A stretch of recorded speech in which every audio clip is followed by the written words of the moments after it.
നിങ്ങളിൽ നിന്ന് ചെറിയ പ്രതീക്ഷകളുണ്ടായിരുന്നു. എന്തുകൊണ്ടെന്ന് വെച്ചാൽ ഈ പുള്ളി ഫെഫ്കിയിലെ മെമ്പർ പോലും അല്ല. ഒരു ബേസിക് റീസെർച്ചിന്റെ ഭാഗമായിട്ട് എല്ലാ ഇന്റർവ്യൂസിലും ഫെഫ്കിയിലെ മെമ്പറാണെന്ന് പറയുന്ന ബ്ലേറ്റന്റ്ലി നുണ പറയുന്ന ഒരാളുടെ വാക്കുകൾ കേട്ടിട്ട് നിങ്ങൾ എനിക്കറിയില്ല, എനിക്ക് നടനെ വിളിക്കേണ്ടി വന്നു. ഞാൻ എൻ്റെ ലൈഫിൽ എക്സ്പ്ലനേഷൻ കൊടുക്കാത്തതാണ്. ഞാനിപ്പോൾ വന്നത് എന്താണെന്ന് വെച്ചാൽ ഈ 2 ദിവസത്തിൽ ഈ പറയുന്ന ആൾക്കാരെ എല്ലാവരും വന്നിട്ട് ഇതിൻ്റെ സത്യാവസ്ഥകൾ പറയും, എന്നെ ഇതിൽ നിന്ന് പുറത്താക്കുമെന്ന് ഞാൻ വിശ്വസിച്ചു. ബിക്കോസ് ഇവരെല്ലാവരും എൻ്റെ ഒരു പോയിന്റിൽ വളരെയധികം അടുത്തുള്ള ഫ്രണ്ട്സ് ആയിരുന്നു.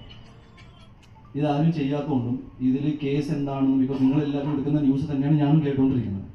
എൻ്റെ ഒറ്റ കോൺഫിഡൻസ് എന്ന് വെച്ചാൽ ഞാൻ ഇയാളെ തൊട്ടിട്ടില്ല, സംസാരം ഉണ്ടായിട്ടില്ല.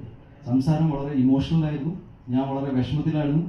അവിടെ നിൽക്കുന്ന ആള് പോലീസിൻ്റെ അടുത്ത് മൊഴി കൊടുത്തിട്ടുണ്ട്, സംസാരിച്ചിട്ടുണ്ട്. ഞാൻ പറഞ്ഞു വന്നത്, ഇങ്ങനെ ഒരാളെ ജസ്റ്റ് മേ ബി നിങ്ങളുടെ കൂട്ടത്തിൽ നിന്നൊരു ആളായതുകൊണ്ടും PR ചെയ്യുന്ന ഒരു ആൾ